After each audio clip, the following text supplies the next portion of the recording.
देखील भूमिका सांगितली आहे। या भूमिकेच्या अनुषंगानं प्रतिसाद हा कुठेतरी सत्ताधारी पक्षाने दिला पाहिजे, तो देत असताना आढळून येत नाही। पवार यांच्या भेटीनंतर राष्ट्रवादीचे अनेक आमदार ही आता आपल्या भेटीसाठी येणार असल्याचं कळतं आहे। कसं पाहता याकडे?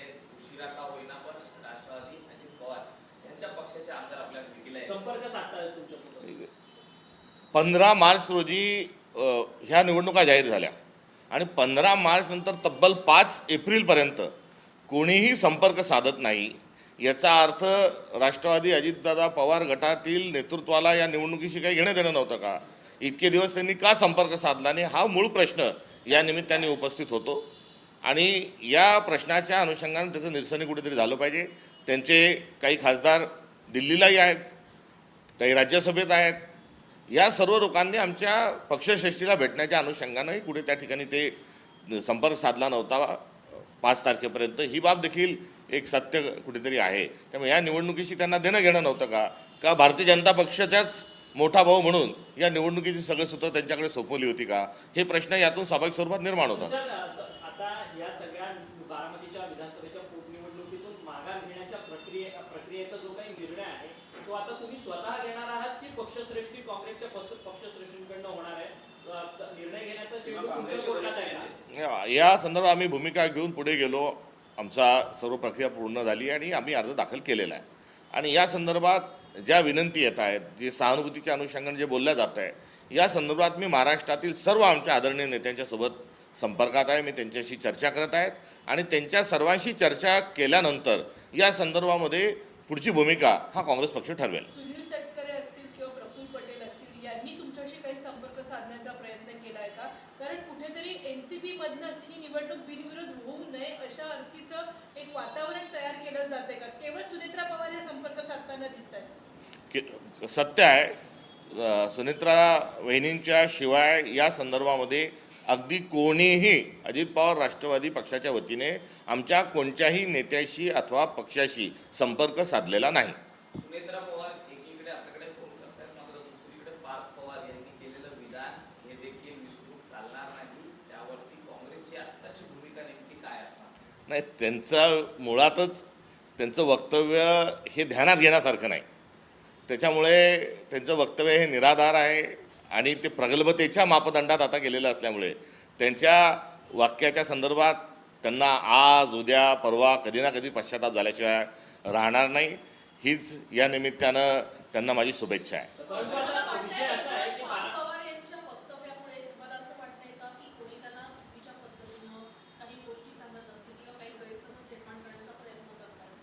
पार्थ पवार हे कोण आहेत? तर ते अजितदादांचे पुत्र आहेत, त्यामुळे अजितदादांची लिगसी त्यांच्याजवळ आहे आणि या अनुषंगानं त्यांनी त्याचा निर्वाह करत असताना सर्व गोष्टीची जाण आणि भान ठेवली पाहिजे।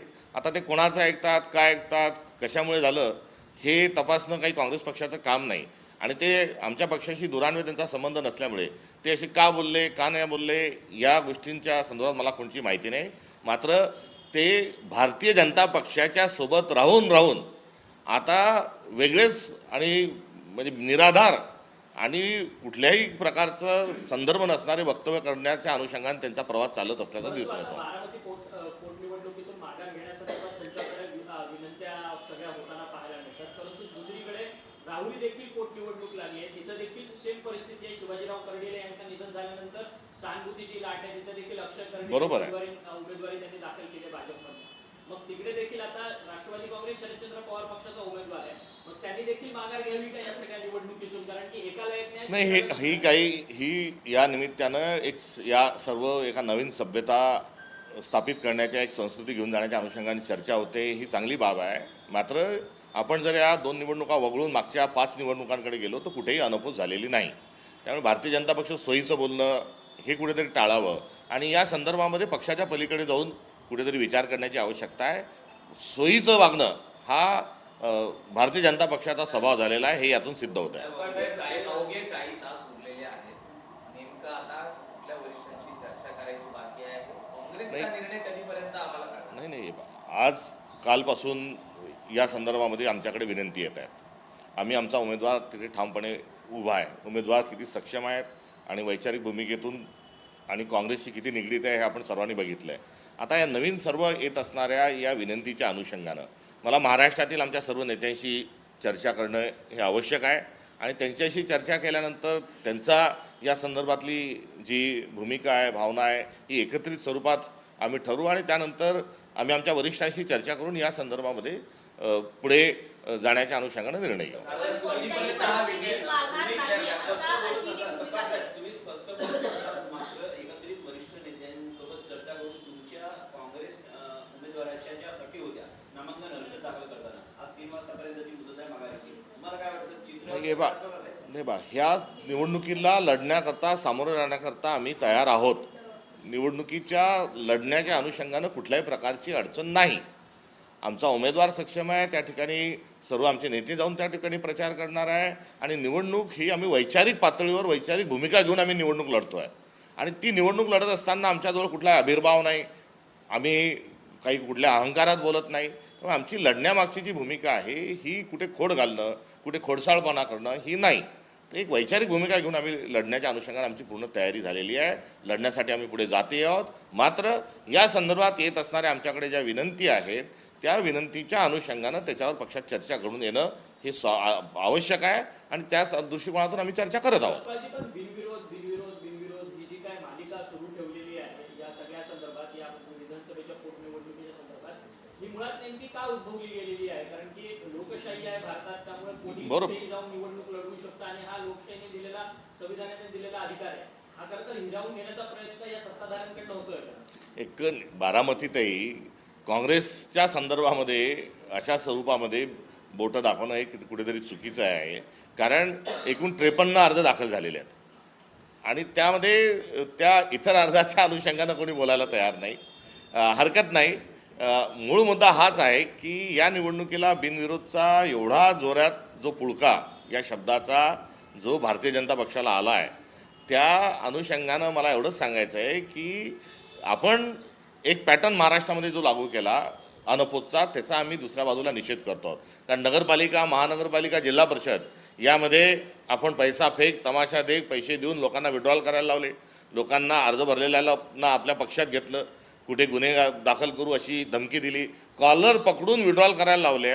अशा वेळेस संपूर्ण महाराष्ट्रामध्ये जे माध्यमं असतील, जी वरिष्ठ साहित्यिक असतील, सामाजिक कार्यकर्ते असतील, विरोधी पक्ष असतील, या सर्वांनी जेव्हा चुकीचं धोरण उठवलं तेव्हा जे महाराष्ट्राचं जे भान आहे ते या ठिकाणी स्थिरावलं होतं की निवडणुका झाल्या पाहिजे आणि त्या निकोप वातावरणामध्ये निवडणुका खेळीमेळीच्या वातावरणात झाल्या पाहिजे.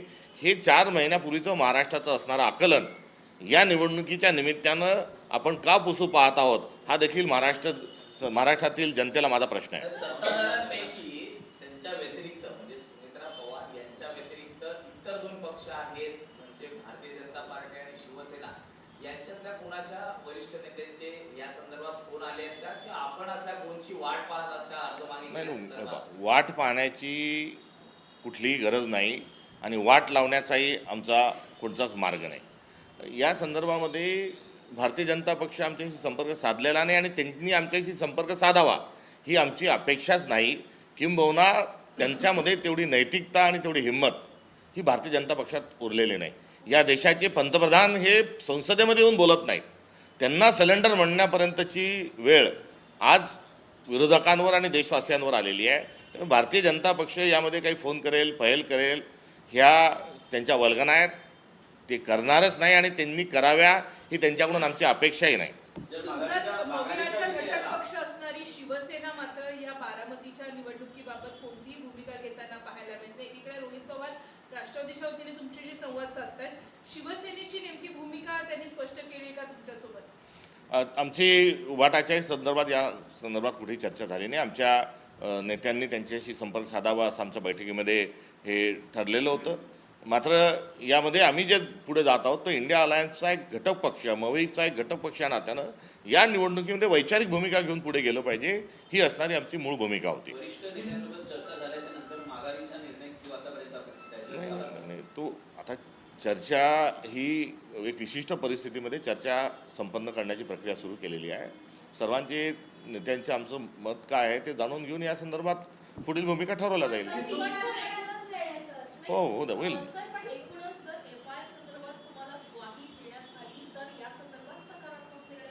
FRI दाखल करण्याची आमची मागणी ही कायम आहे आणि या मागणीच्या करण्याची वेळ आली हे एकंदरीत महायुतीचं अपयश आहे आणि काँग्रेसनी या संदर्भामध्ये गुन्हे जे आहेत हे कर्नाटकमध्ये दाखल केलेले देखील आहेत.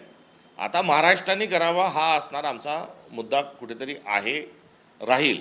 आज रोहितदादा जे आहेत हे कर्नाटकमध्ये पोलिसांना आणि तिथल्या गृहमंत्र्याला आणि तिथल्या प्रशासनाला भेटायला देखील गेलेले आहेत. त्यामुळे आम्ही आमच्या मागणीचा पाठपुरावा पक्ष म्हणून देखील पुढे करणार आहोत. आश्वासनांवरतीच भागेल की नाही, सर, FIR शिवाय मार्ग आमचा आश्वासनाचा किंवा काय ज्या सरकारवर आमचा विश्वासच नाही आणि जे सरकार आश्वासकच नाही त्यांच्याकडून आश्वासन काय घ्यायचं. त्यामुळे हा कुठेतरी एका सहानुभूतीचा दीर्घकाळ अजितदादा हे काँग्रेससोबत होते, त्यांच्या मृत्यूने एक महाराष्ट्राने एक फार मोठा नेता गमावला आणि अशी हळहळ व्यक्त होत असतानाच्या पार्श्वभूमीवर आमच्याशी संपर्क साधला जात आहे. शरद पवारांनी आताच विधान केलेलं आहे की खरं तर काँग्रेसला बोलून सल्ला देईल की ही सगळी निवडणूक जी आहे ती बिनविरोध करावी अशा पद्धतीची विनंती करेल, सल्लाही देईल असं त्यांनी माध्यमांशी बोलताना थोड्या वेळापूर्वी सांगितलं. तो त्यांचा अधिकार आहे. प्रवीण तोगडे आहेत हिंदू परिषदेचे, त्यांनी एक वादग्रस्त विधान केलेलं आहे. त्यांनी म्हटलं की राम मंदिर बनवलं त्याच पद्धतीनं लोकसंख्या नियंत्रण कायदा बनवला, भारतात मुस्लिमांची संख्या वाढली नाही, अशा पद्धतीचं वादग्रस्त वक्तव्य केलं. या निमित्ताने ते RSSचे आणि विश्व हिंदू परिषदेचे नेते होते हे देशाला कळलं. मात्र सातत्याने त्यांचे पंख छाटण्याचं काम हे देशाच्या पंतप्रधान नरेंद्र मोदींनीच केलेलं आहे. याची देखील आपसूक आठवण या निमित्तानं कुठेतरी झाली. एकेकाळात प्रवीण तोगडियाजी जे आहेत हे एक फायर ब्रँड नेते होते. मात्र ते असतील, अशोक सिंगल असतील, हरेन पांड्या असतील आणि या काही जोशी असतील, या सर्वांचं नरेंद्र मोदींनी केलेलं जे कांड आहे त्याची आठवण जनतेला या निमित्तानं येईल. एकनाथ शिंदे हे त्यांच्या मंत्र्यांवरती नाराज आहेत. दादा भुसे, संजय शिरसाट, गुलाबराव पाटील, प्रकाश आंबेडकर यांच्या कार्यपद्धतीवर ते असमाधानकारक आहे.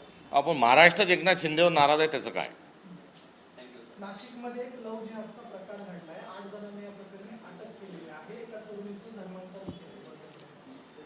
त्या प्रकरणाची सत्यता पडताळून त्यावर जे सत्य असेल त्यानुसार कारवाई झाली पाहिजे. थँक्यू.